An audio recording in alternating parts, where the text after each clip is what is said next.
बच्चों, good afternoon. मैं पद्मिनी पांडे आज पुनः आप सबका इस ऑनलाइन टीचिंग में स्वागत करती हूँ। आज हम आपको आपके क्षितिज के काव्य खंड के रसखान के बचे हुए 2 सवैये जो थे उस सवैये छंद को आगे पढ़ाएंगे।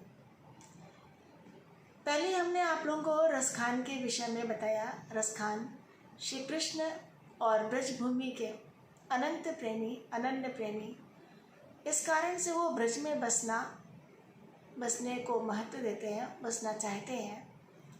श्री कृष्ण के प्रति उनका जो प्रेम है उसको उनकी रचनाओं में स्पष्ट दिखता है और साथ ही साथ यह भी दर्शाता है कि ईश्वर के प्रति जो प्रेम है वो किसी जाति बंधन में नहीं बंधा है। सच्चा प्रेम है तो वो ईश्वर को प्राप्त कर ही लेगा। रसखान श्री कृष्ण के प्रेम का उनके ऊपर इतना प्रभाव है कि पहले सवैये छंद में हम लोग ने पढ़ा था कि वो ब्रज में ही जन्म लेना चाहते हैं, चाहे वो मनुष्य रूप में या किसी भी रूप में, पशु पक्षी वृक्ष नदी पत्थर, किसी भी रूप में वो कृष्ण के रूप ब्रज में जन्म लेना चाहते हैं। कारण ये कि केवल कृष्ण का सामीप्य और उन्हें सानिध्य प्राप्त रहे। दूसरे सवैये छंद में हम लोग ने पढ़ा कि वो कृष्ण की प्रत्येक वस्तु से परमोहित है। उसके लिए वो तीनों लोकों का राज्य, 8 सिद्धियाँ, 9 निधियाँ वो कुर्बान करने को, न्यौछावर करने के तैयार है। तो कृष्ण के प्रति उनकी भक्ति इन 2 सवैये छंद में पढ़ी हम लोग ने। अब आगे के 2 सवैये छंद में गोपियों के प्रेम के बारे में बताया है।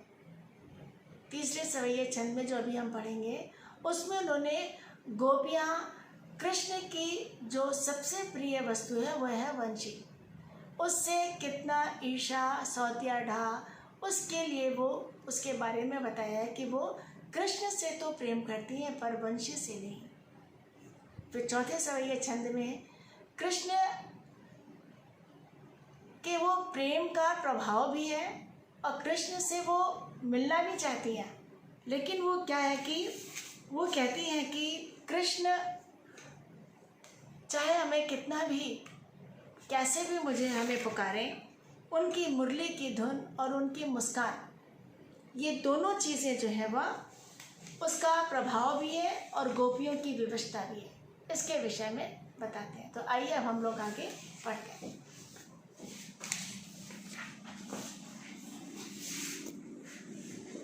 मोर पंखा सिर ऊपर रखिए, गुंज की माल गरे पहिरो,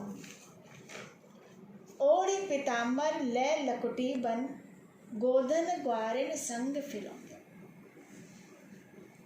भाव तो वो ही मेरो रस खाने, सो तेरे कहे सब सांग करोगे। या मुरली मुरली धर की अधारान, धरी अधरा न धरोगे।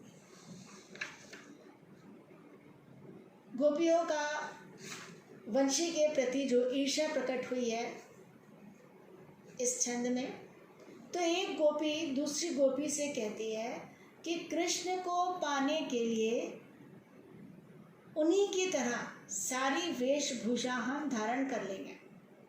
पीताम्बर, मोर मुकुट, गुंजों की माला, लकुटी, सारी जो कृष्ण जिन जैसे थे उन्हीं का ही रूप हम बन करके उन्हीं का सांग रच लेंगे। लेकिन कृष्ण अधरों पर वंशी को रखते थे तो उसको हम नहीं रखेंगे। कारण मैंने अभी आपको बताया कि कृष्ण की गोपियों का कृष्ण की मुरली के प्रति उनका ईर्ष्या है, उनका सौतिया डा है। मोर पंखा सिर ऊपर राखियो। मोर पंखा, मोर का बना हुआ, मोर के पंख से बना मुकुट।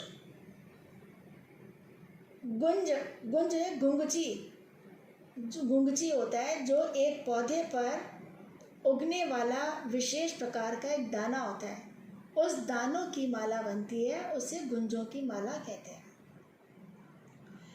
कृष्ण के प्रति प्रेम रखने वाली एक गोपी दूसरी गोपी से कहती है कि मोर के पंख से बने मुकुट को मैं धारण करूंगी।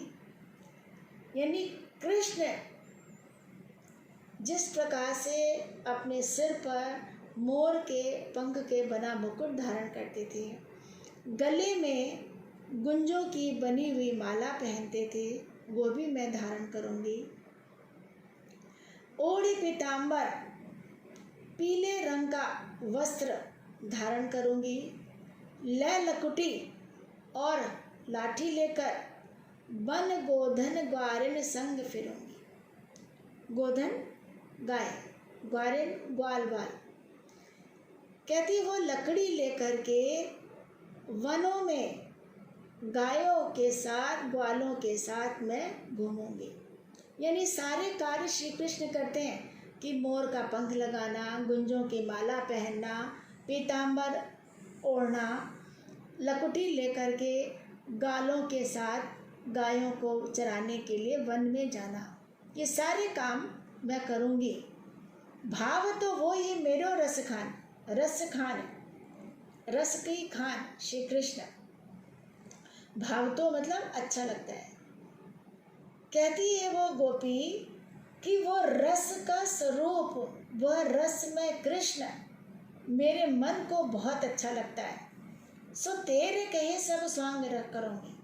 तो हे सखी, हे गोपी, तुम्हारे कहने से मैं सारा स्वांग, सारा स्वरूप, सारा ऐसा मैं स्वरूप धारण कर लूँगी। परंतु या मुरली मुरली धर की अधरान धरी अधरान न धरूंगी। परंतु मैं कृष्ण के होठों पर रखी यह मुरली किसी भी स्थिति में अपने होठों पर नहीं रखूंगी। या मुरली मुरली धर की अधरान धरी अधरान न धरूंगी, कि अपने अधरों पर उसे नहीं धारण करूंगी। कारण कि इस मुरली ने जो है हम सबको कृष्ण से दूर किया है। तो गोपियाँ कृष्ण के प्रति प्रेम है, पर मुरली के प्रति क्रोध है, और क्रोध से जो है वह ईर्ष्या उनके अंदर उत्पन्न हुई है। कृष्ण से अथाह प्रेम है, उनके रूप रंग में डूब जाना चाहती है, उन्हीं के जैसा ही स्वांग रचाती है। बिहारी ने भी ऐसा लिखा कि जब नायक दूर होता है तो नायिका उसके ही जैसा स्वरूप धारण करके अब दर्पण में अपने आप को देखती है, तो वो नायक बन करके उससे बात करती है। तो यानी अनुपस्थिति में भी अपने प्रिय की उपस्थिति का अनुभव करना, ये प्रेम की एक चरम उत्कर्ष सीमा होती है कि जहाँ पर प्रेम और प्रेमास्पद दोनों दूर नहीं होते हैं, मन से दूर नहीं होते हैं। तो यहाँ पर गोपियाँ कहती हैं कि कृष्ण के सारे उस स्वरूप को हम धारण करेंगे, उनके रूप रंग में डूब जाना चाहती हैं, उनके जैसा ही सब धारण करना चाहती हैं कि हम कृष्ण हैं। एक गोपी कृष्ण बन जाए तो बाकी सब गोपियाँ हैं, तो वो उनको कृष्ण की कमी जो है वह उसको पूरा करने के लिए ऐसा कार्य करने को तैयार होती हैं। पर गोपियाँ मुरली के प्रति सौतिया ढाह ईर्ष्या रखती हैं। कारण कृष्ण सदा मुरली बजाने में तल्लीन रहते हैं, उन गोपियों की ओर ध्यान कम देते हैं। तो गोपियाँ मुरली से ईर्ष्या करती हैं, उन्हें अपने अधरों से लगाने के लिए तैयार नहीं होती हैं। सूरदास ने, रत्नाकर ने, बिहारी ने, सब ने, कई ऐसे महाकवि जिन्होंने इस मुरली के बारे में बहुत सुंदर वर्णन किया है कि गोपियाँ, तो सूरदास कहते हैं कि वो गोपियों मुरली के लिए तो इतना तक कहती हैं कि कृष्ण को अपने हाथों से नचाती रहती है, और जब कृष्ण बजाते हैं तो उंगली उसके ऊपर जब फिराते हैं तो ऐसा है कि वो उससे अपने पैर दबवाती है, उन्हें टेढ़ा करके रखती है। तो कई कई प्रकार से यातना देती है, लेकिन फिर भी कृष्ण जो है वह हम सबसे ज़्यादा मुरली को जो है वह चाहते हैं, और हमेशा उसको अपनी पास अपने समीप रखते हैं। एक पल के लिए भी वो हमसे अपने से अलग नहीं करते। तो ये सारी चीज़ें देख करके गोपियाँ मुरली के प्रति उनकी ईर्ष्या भाव जागृत होता है। रसखान ने इस बात को देखिए बताया कि कृष्ण के प्रति कितना अथाह अनन्य, कितना गहरा प्रेम है गोपियों का। वो उनके प्रेम में डूब करके उनके जैसे बनने को तैयार है, पर मुरली धारण करने के लिए वो किसी भी स्थिति में नहीं तैयार है। तो कहती है गोपियाँ, देखिए कि किस प्रकार से गोपियों को इन्होंने उनके भावों को यहाँ पर वर्णन किया है। कृष्ण को मुरलीधर कहा गया है क्योंकि वह यमुना के वंशी तट पर मुरली बजाते। उनके इसी रूप पर आकर्षित होकर गोपियाँ मुग्ध थी, इसलिए उन्होंने उन्हें मुरलीधर कहते थे। मोर के पंख से बना मुकुट लगाती हैं, वन में गायों के साथ विचरण करने को तैयार हैं, लेकिन हर चीज़ के लिए वो तैयार है, लेकिन वह वंशी को अपने होठों से लगाने के लिए मना कर देती है। देखिए, इसमें अनुप्रास अलंकार की अधिकता है, ब्रज भाषा है और कृष्ण के प्रति प्रेम है, कृष्ण के प्रति अनन्य प्रेम यहाँ पर प्रकट होता है। आगे हम लोग अब पढ़ते हैं दूसरा, कानन दे अंगुरी रहिबो जब ही मुरली धुनि मंद बजे हैं। मोहनी तानन सो रस खानी अटा चढ़ी गोधन गए हैं तो गए। तेरी कहो सिगरे ब्रज लोगन काली कहो कितनो समझे हैं। मायरी वा मुख की मुस्कानी संभारी न जय है न जय है न जय है। मुरली की धुन और कृष्ण की मोहक मुस्कान, ये दोनों ही गोपियों के हृदय को, अंतन मन को छू जाती हैं, उन्हें प्रभावित करती हैं। ये है, साथ ही साथ गोपियों की विवशता का भी वर्णन करती है। वंशी की धुन, उनकी मोहनी मुस्कान पर मुग्ध एक गोपी एकदम आनंदित हो जाती है, अंदर से मगन हो जाती है और वह कृष्ण के इस स्वरूप को, इस दर्शन को अपने आप को अपने वश में नहीं रहती, अपने आप को रोक नहीं पाती, संभल नहीं पाती, अपने आप को वश में नहीं रख पाती, उस आनंद को नहीं संभाल पाती है। इसका इन्होंने इसमें वर्णन किया है। गोपी कहती है कि कृष्ण अगर बंसी बजाएंगे तो मैं कानों में उंगली धर लूँगी, गीत गाएंगे तो मैं सुनूंगी नहीं। तो ये सारी चीज़ें ये कहती क्यों? क्योंकि ऐसी उनकी मुस्कान, ऐसी धुन, ऐसा गान है कि वो उसके सुनने के बाद फिर अपने वश में नहीं रहते। तो ब्रजवासियों को भी वो कहती है कि फिर मुझे दोष मत देना कि हम अपने वश में नहीं हो पाए। देखिए, कहती है कानन दे अंगुरी रहिबो। कृष्ण की वंशी की धुन से मोहित एक गोपी क्या कहती है कि हे सखी, कानन कान, दे मतलब देकर, जब कृष्ण मधुर मधुर धीमे धीमे स्वर में मुरली वंशी बजाएंगे तो मैं अपने कानों में उंगली रख लूँगी। क्यों? क्योंकि उनकी वंशी की धुन का जादू मुझ पर ना चल सके, उस मोहक मधुर स्वर का जादू मुझ पर प्रभाव न डाल सके। कहती है गोपी कि कृष्ण जब मधुर धुन में बंशी बजाएंगे तो मैं कानों में उंगली रख लूँगी। मोहन कानन सो रस खाने अटा चढ़ी गोधन गहे तो गहे। गहे तो गहे मतलब गाएं तो गाएं। और कृष्ण, गोधन होता है एक प्रकार का लोकगीत, अटा अट्टालिका, तानन तान देना। अपनी मोहनी सुंदर तान से रस के खान श्री कृष्ण अट्टालिका पर चढ़कर गोधन नामक गीत गाएं तो गाएं। पर मुझ पर उसका कोई प्रभाव नहीं होगा। गोपी कहती है कि वो सुंदर तान से श्री कृष्ण गाएं अट्टालिका पर चढ़कर ऊंचे स्वर से, लेकिन फिर भी हमारे ऊपर कोई उसका प्रभाव नहीं होगा। यानी वो बंसी बजाएं तो कानों में उंगली धर लेंगे, वो सुंदर तान से गाएं, बजाएं तो बजाते रहें, गाएं तो गाते रहें, उस पर कोई मुझ पर प्रभाव नहीं होगा।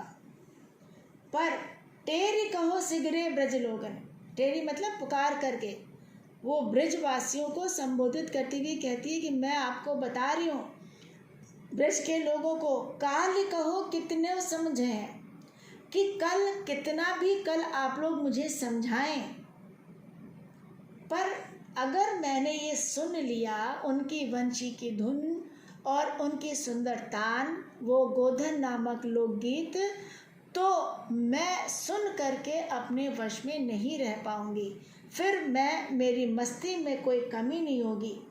ऐसी सम्मोहन शक्ति से मुझे कोई बचा नहीं सकता, तो मुझसे वो सारा सुख संभाले नहीं संभलेगा। देखिए गोपी की विवशता है, वो कहती कि फिर कल बाद में मुझे जो है कोई टोके नहीं, मुझे कोई कहे नहीं।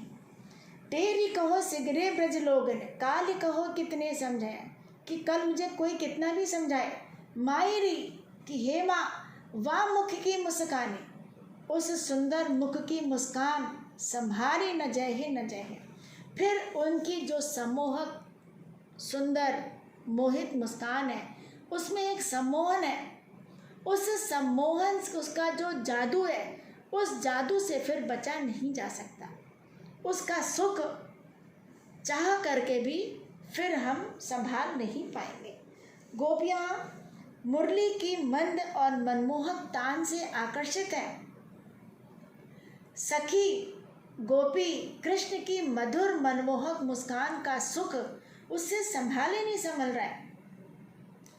सारे ब्रजवासियों के समझाने पर भी वो कहती है मुझ पर उनका जो इन सुंदर मुस्कान, मुरली की धुन और उनका जो गान है, इसका जो मुझ पर प्रभाव है, उसका जादू जो मुझ पर डाला हुआ है, वो मुझसे संभाले नहीं संभल रहा है।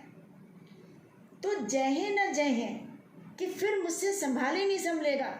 गोपी की मंत्र मुग्धता का, उसकी इस मनोदशा का इतना सुंदर चित्रण किया है। कहते हैं फिर उसका सुख चाह करके भी मुझसे नहीं संभाला जाएगा। वो पहले ही कहती है कि गोपी के कानों में वो उंगली इसलिए देना चाहती है कि कृष्ण के वश में हो जाने का भय है। उसे लगता है कि मुरली की तान सुनकर वो स्वयं को संभाल नहीं पाएगी। वे कृष्ण की मुस्कान, उनकी मुरली की मधुर धुन और उनका गान, ये तीनों चीज़ें रसखान कहते हैं। इसको सुनने के बाद भला कौन अपने वश में रह सकता है। वो कृष्ण की मधुर वंशी सुमधुर गान, मोहनी मुस्कान के कारण गोपी अपने आप को संभाल ही नहीं पाती है।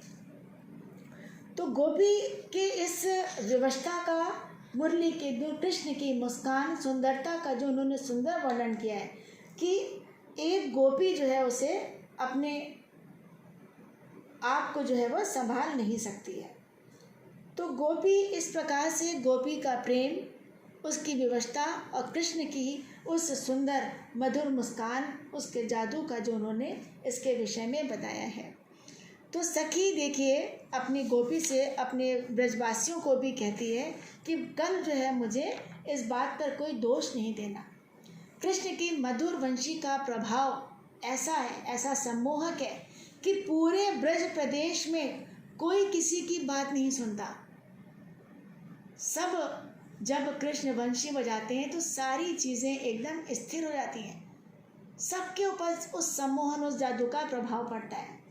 यानी सब के सब उस वंशी के मधुर स्वर में लीन हो जाते हैं, मानो कृष्ण के हाथों सब बिक गए हों। तो गोपी अपनी उस मनोदशा का यहाँ पर वर्णन करती है। गोपियाँ कृष्ण के प्रति समर्पित थी, इसलिए वो इतनी अपनी विवशता, अपने प्रेम को बात कहती है। तो देखिए बच्चों, हम लोग ने अभी पढ़ा तो कहती है गोपियाँ, अब हम आपको एक बार इन चारों का फिर से एक रिवीजन करा देते हैं। उसके बाद आपको इस पर आधारित प्रश्न होंगे वो हम डिस्कस करेंगे आपसे। उसको आप अपनी कॉपी में अभी इसी वक्त ही, जैसे ही आपका ये पूरा होता है, उसको कॉपी पेन निकाल करके इसके आंसर आप लोग लिखिएगा।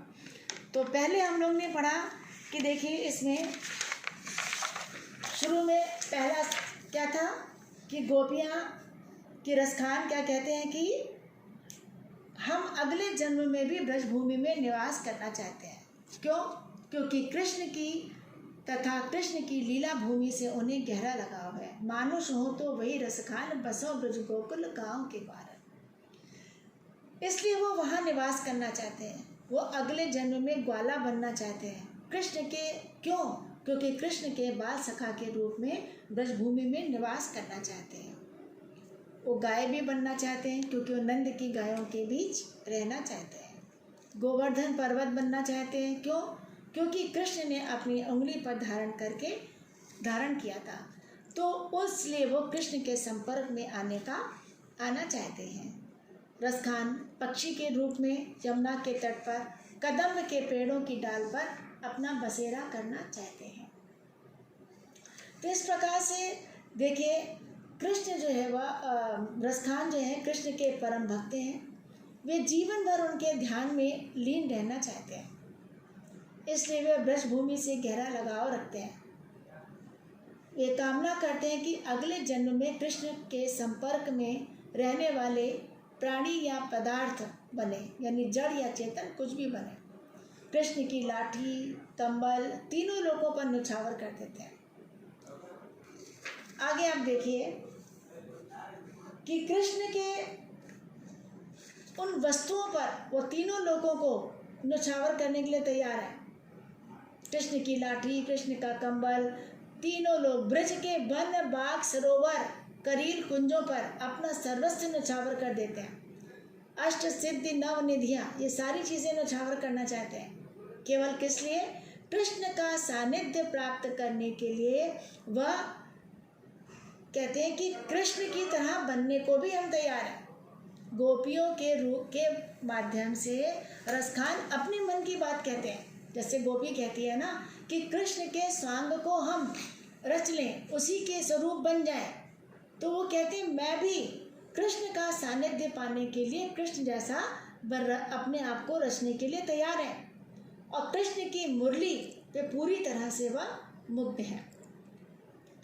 ये गोपियों के माध्यम से रसखान ने अपने मन की बात कही है।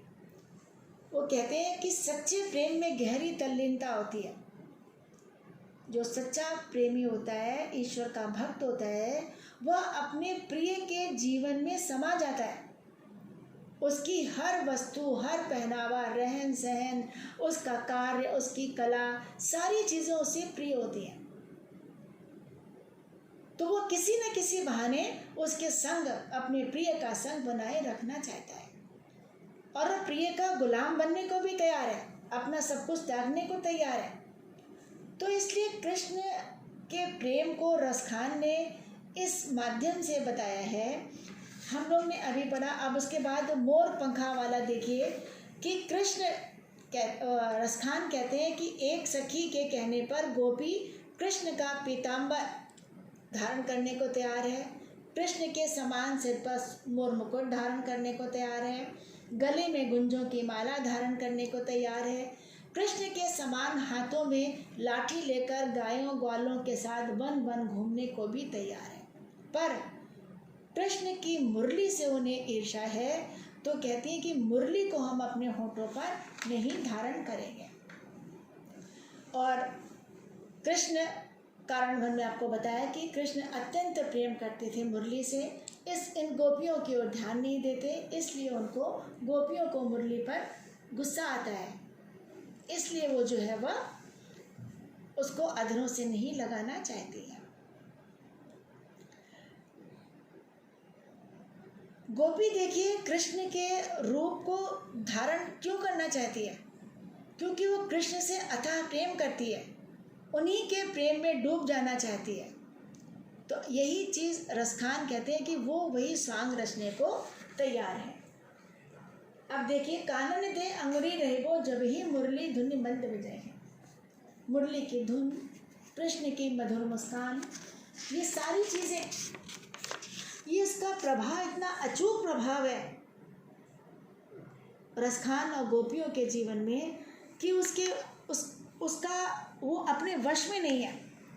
तो गोपी क्या कहती है कि जब वो बंशी बजाते हैं, कानों में तो मैं उंगली धर लूँ जिस पर उनका जादू न चल सके, क्योंकि कृष्ण के वश में होने का भय है।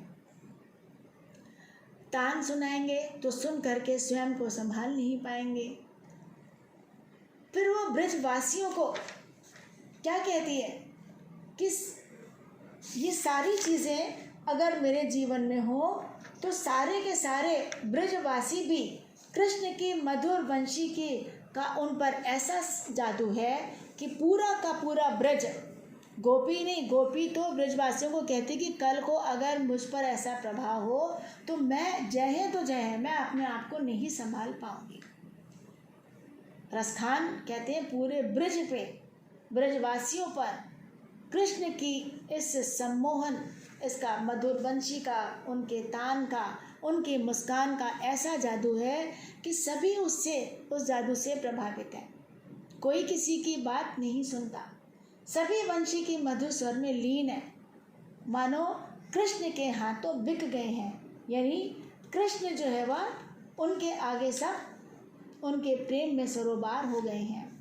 तो इस प्रकार से हमने देखा कि कृष्ण के प्रेम का इन्होंने अनन्य वर्णन किया है रसखान ने। और रसखान, कृष्ण रसखान की अपनी एक सुमधुर सरल सरस भाषा है, जो ब्रज भाषा है, जो बहुत ही कर्णप्रिय है। आपने अभी पढ़ा, उनकी भाषा में कहीं कोई आडंबर नहीं, बहुत ज़्यादा अलंकार नहीं, अनुप्रास अलंकार की अधिकता है, और मुहावरों का प्रयोग नहीं करा उन्होंने। रसखान ने दोहा, कवित्त और सवैया इन तीनों छंदों में लिखा है, पर अभी हम लोग ने जो पढ़ा वो सवैया छंद में, सवैया छंद में ही निश्चय ही रसखान जो है वह रस की खान है। इस प्रकार रसखान ने अपने, हम लोग ने चारों इनके सवैये छंद पढ़े। अब इनके आपको हम प्रश्न के बारे में बताते हैं। इनके प्रश्न हैं, इस आज पर आधारित कुछ प्रश्न हैं, इनको आप अभी कॉपी में लिखिए। इनके हम आपको क्वेश्चंस भी, आंसर भी साथ में हम बताएंगे। ये काव्य सौंदर्य बच्चों, इसको अपनी कॉपी में उतार लीजिएगा।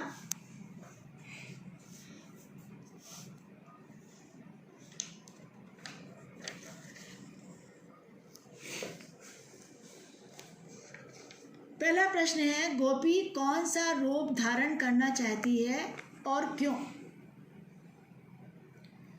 गोपी कृष्ण जिस चीज़ को धारण करते थे उसी को वो धारण करना चाहती है। जैसे मोर के पंख से बना मुकुट, गुंजों की माला, पीतांबर वस्त्र, हाथ में लकुटी, ये सारी चीज़ें वो धारण करना चाहती है। कारण, क्योंकि वो कृष्ण से अथाह प्रेम करती है, उन्हीं के रूप रंग में वह स्वयं को डुबो देना चाहती है। दूसरा क्वेश्चन है, नायिका होठों पर मुरली क्यों नहीं रखना चाहती? अभी आपने पढ़ा, आपको समझ ही आया होगा कि नायिका मुरली के प्रति ईर्ष्या रखती है। क्यों? क्योंकि कृष्ण सदा मुरली बजाने में तल्लीन रहते हैं, वे गोपियों की ओर ध्यान नहीं देते। गोपियाँ मुरली से ईर्ष्या करती हैं, वह उन्हें अपने होठों से नहीं लगाना चाहती। सखी से क्या संभाला नहीं जा रहा? सखी से लास्ट की पंक्ति है ना, जय है न जय है न जय है, माई री वाह मुख की मुस्कान, कि कृष्ण के सुंदर मुख की मुस्कान, वह गोपी कहती है कि मुझसे तो संभाल ही नहीं संभल रहा है।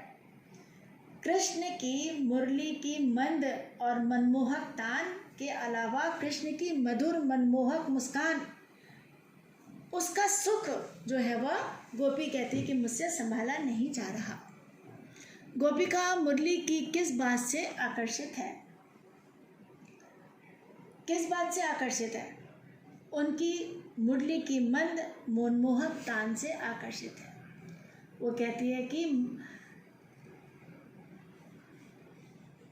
अटा चढ़ी गोदन गहे तो गहे, टेरो मायरी व मुख की मुस्कान संभारी न जहे जहे। सुंदर मुख की मुस्कान संभाली नहीं जा रही है और मुरली की जो तान है वह उनको जो है वह सुंदर तान उनको आकर्षित कर रही है। तो मुरली की देखिए 3 बातें प्रभावित कर रही है। मुरली की मधुर तान, लोक गीत का सुमधुर गान और मोहक मुस्कान, ये 3 चीज़ें जो है वह उसको आकर्षित कर ली हैं। देखिए ब्रज भाषा है, शांत रस है, अनुप्रास अलंकार है। गोपी का वंशी के प्रति ईर्ष्या प्रकट हुई है। वंशी की धुन सुनकर गोपी मगन हो जाती है। वह कृष्ण के दर्शन के आनंद को संभाल नहीं पाती। तो बच्चों अभी आपका आज ये रसखान के सवैये समाप्त हुए। इनको आप पूरा करिए अभी, और जब कॉलेज खुलेगा तो इसको जो हम लोग चेक करेंगे। धन्यवाद।